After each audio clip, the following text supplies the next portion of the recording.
ሰላም እንዴት ናችሁ? እኔ በጣም ደህና ነኝ። ምህረት ነኝ ከምህረት ቲዩብ።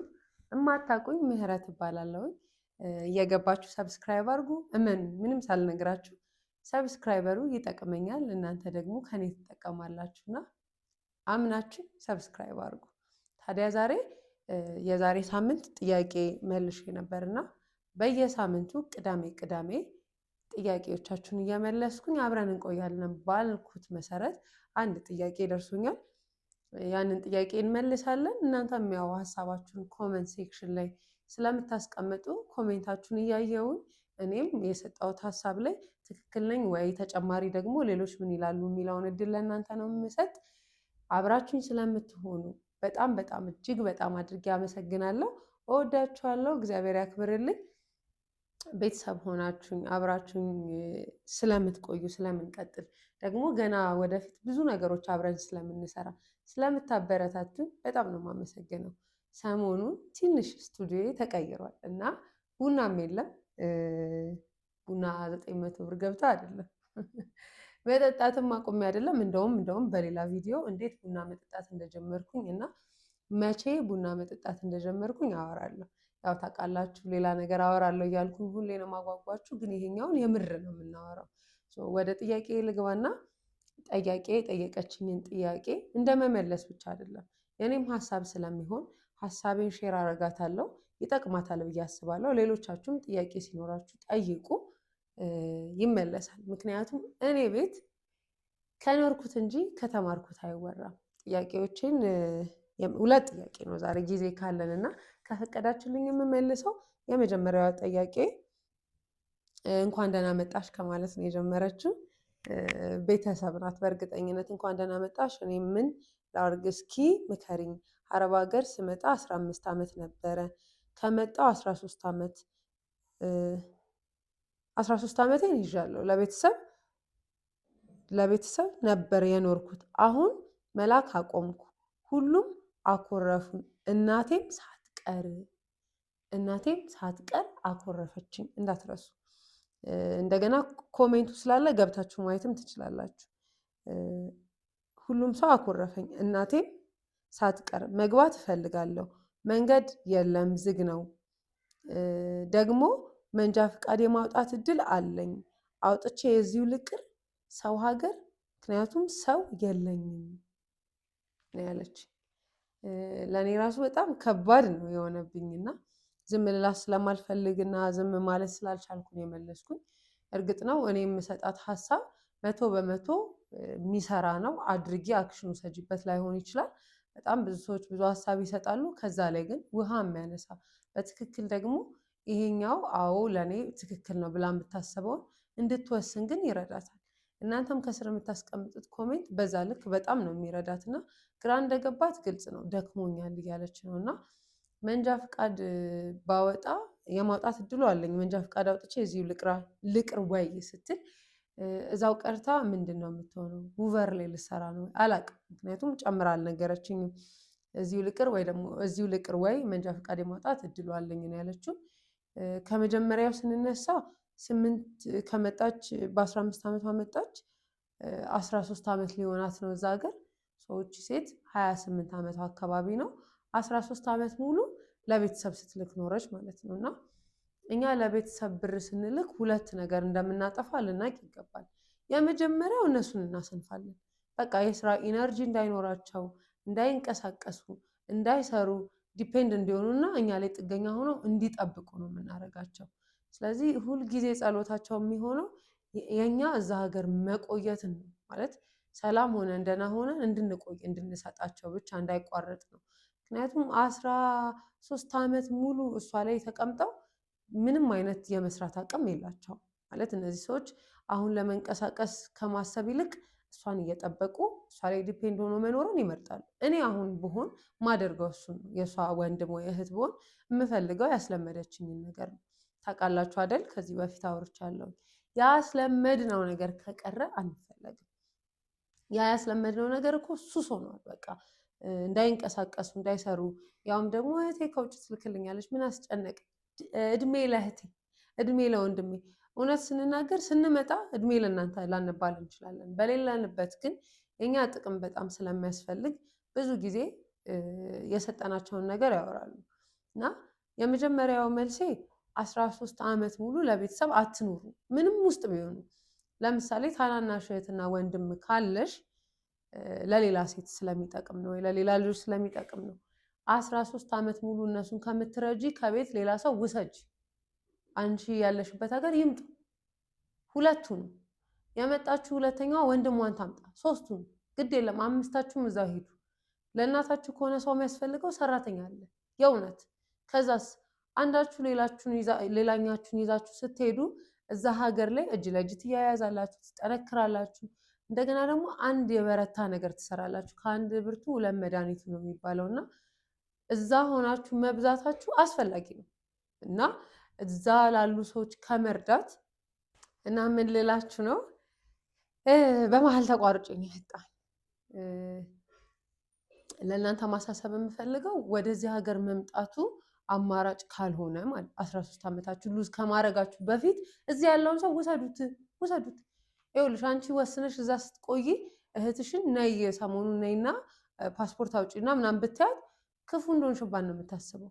እምቢ ልትልሽ ሁላ ትችላለች። እና የአንቺ ብርስ ማለት እናቴ ላልሽው መጨረሻ ላይ ወደ እናትሽ መምጣት ስላለብኝ ነው። እናትሽ በዚህን ሰዓት ከአንቺ አንቺ ገንዘብ ያስፈልጋታል። ይህን አገር ቤት ያሉ እናቶች የፈለገ ቢበሳጩ የምነግራቸው እውነት ነው። በነገራችን ላይ እናት ነኝ እኔም። ግን ይሄ መራራቅ ከአይን የጠፋ ከልብ የሚጠፋል አይደል የሚባለው። የአንቺ መቆየት 13 ዓመት የአንቺ መጎሳቆል የአንቺ መከራ ውስጥ መግባት ምናምን አይታያቸው።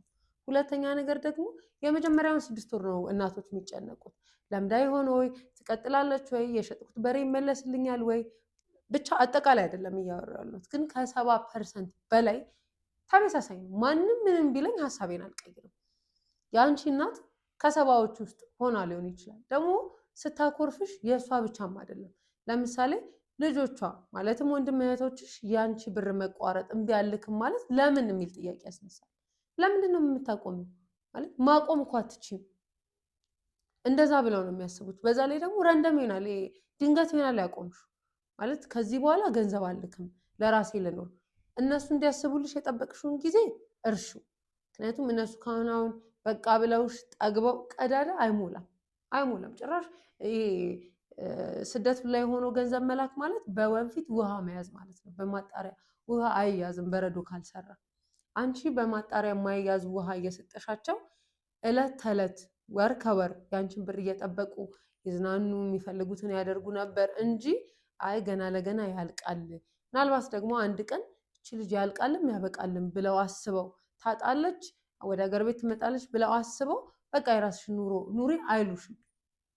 የለም እዚህ ሀገር እንደዛ የሚያኖር ኑሮ የለም። ሁሉም ካልተፍጨረጨረ በጣም እናደዳለሁ። የሆነ ስራ ላይ ሰዎችን ጠርተን ለምሳሌ ቅጥር ስራ ላይ ኧረ እኔ በ3,000 ብርማ አልቀጠርም እህቴ ከውጭ ትልካለች። በቃ አንቺ የምትልኪው ገንዘብ ያለ ድካም የተገኘ መስሏታል። እናትሽም ከአንቺ ይልቅ ጥቅምሽ አሁን በጣም ያስፈልጋታል። በአንቺ ምክንያት እኮ የገባችው ብዙ ማህበርና እድር አለ፣ ሽፎን እየቀያየረች የምትሄድበት። የእውነት እንዴት ነው አንቺ ስታቆሚ ወይ እሰይ ልጄ አሁንማ ለራስሽ ኑሪ። እንደዛማ ቢሆን እራሷ ነበረች ያንን ሀሳብ የምታመጣው። ስለዚህ አይ በቃ ላልሽበት ሪዝን አቅርቢላቸው። ጎበዝ ብልህ ሁኚ። እናትሽ አኮረፈችሽ አታኩርፊ። እነሱ እኮ የአንቺ ቢልዲንግ የአንቺ ህንፃ ናቸው። አንቺ ገንብተሻል እነሱ ላይ። ማኩረፍ ሲያኮርፉሽ አማራጭ አተሽ ማንም የለኝም ማለት ሳይሆን ያለብሽ ብሩ የሚያስፈልገው ወይ ደግሞ ለአንቺ የሚያስፈልገው ከማንም በላይ እንደሆነ አውሪያቸው ቁጭ አድርገሽ። የመጀመሪያው ደውለሽ በደንብ በሲሪየስ ያለብሽን ነገር ንገሪያቸው። ምን አይነት መከራ ውስጥ እንዳለሽ እንዲረዱ አድርጊ። ዝም ብለሽ ብር ስለጠየቁ ብቻ አትስጭ። ማንም ሰው ስለተጠየቀ አይሰጥም። ከዚህም በፊት ሁሌ ነው የማወራው። ከዚህ በኋላ ግን ለአንቺ ለሌሎቻችሁ ከዚህ እንደምትማሩ ተስፋ አደርጋለሁ። 13 ዓመት 15 ዓመት 10 ዓመት 8 ዓመት ከዚህም በፊት አውርቻለሁ። ሰርታችሁ ስትመጡ የለም የምትባሉት የምትልኩት ቲፓችሁ ነው የሚመስላቸው። ማንም ሰው ጨርሶ እንደሚረዳ የሚያምን የለም። ማለት ጨርሶ የረዳ የለማ፣ ሀፋፍ ነው ግማሽ ረድቶ ምናምን። ስለዚህ እነሱ አካውንት ላይ ወይ ደግሞ በራሳቸው አካውንት እናንተ ልካችሁ አስቀምጡ የምትሉት ብር ቲፕ እንደሆነ ነው የሚያስቡት። ሌላ ብዙ ብር እንዳለሽ ነው የሚያስቡ። በፍጹም ይኸውልሽ እንዲህ ተዘቅዝቄ የለኝም ብዬ ማንም አምኖኝ አያውቅም ነበር።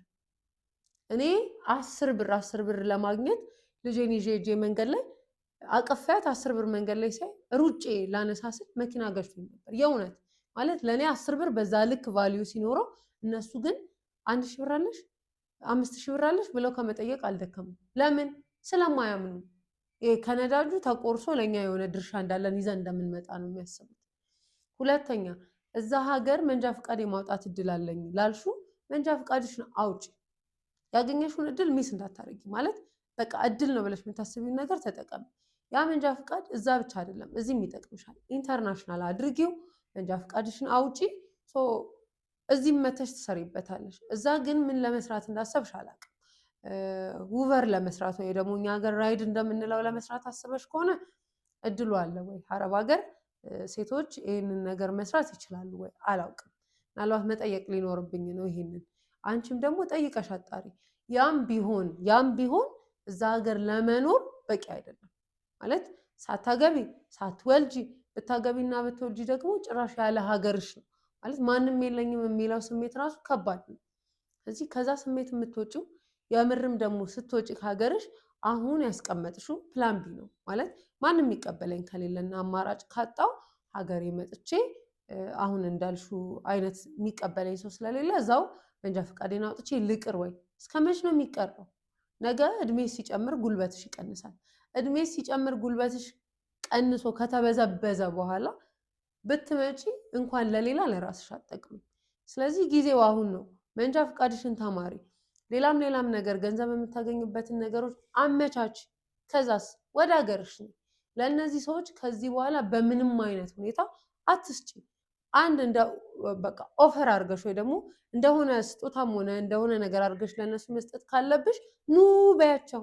ኑ 13 ዓመት ያየሹ ንዩት። እነማን ናቸው እነሱ? ማለት ከዛ ቤተሰብ ላይ ስትወለጂ እነዛም ሰዎች ካብረውሽ ያሉ እህት ወንድሞች ተወልደው ነው አይደለ? በቃ አንቺ አልበቀልሽ፣ አንቺም ተወልደሻል። አንቺ ራስሽን አጥፍተሽ ራስሽን አቅልጠሽ እንዲበሩ የፈቀድሽላቸው አንቺን ግን ከናካቴ አለመፈለግ ደረጃ ሊደርሱ ነው። ሞልድሽን ቀይሪ። በቃ መጀመሪያ ያሹ ሞልድ ቀይሪ። በቃ እንዳትሰሚ፣ በዛ ላይ እንዳትጸጸች። እናትሽ ስላኮረፈች እሷን ልትጸጸት የሚገባት ከገባት፣ ካልገባት ምንም ማድረግ አይቻልም። እናት እኛ ሀገር የመረረን መዋጥ ያለብን የእናት ክፉ የለም ምናምን የሚሉ ሰዎች አለ የእናት ክፉ ማለት ምንድን ነው? እስከ መች ነው የምንከድነው እና የምንሸፋፍነው? እንዴት የለም የእናት ክፉ? የምር አለ የእናት ክፉ። በጣም ብዙ እናት አለ መጥፎ። ግን ታዲያ የምናወራው ይህንንም ኢሹማ ለምን እነካለው? እናቴንማ እንዴት አውጥቼ? እውነት እናትሽ አኮረፈች አይደለ? ነገ በዊልቸር ብትመጪ ላትቀበልሽ ትችላለች። ጭራሽ አትቀበልሽ። አሁን የገባኝ በዚህ ሁሉ ሁኔታ ውስጥ ያ ሁሉ እድሜሽን ሰተሻት ዛሬ ባለመላክሽ ካኮረፈች ነገ በብዙ ነው የምታስቀየምሽ። ምንም ጥያቄ የለውም። ስለዚህ ሁሉም እናት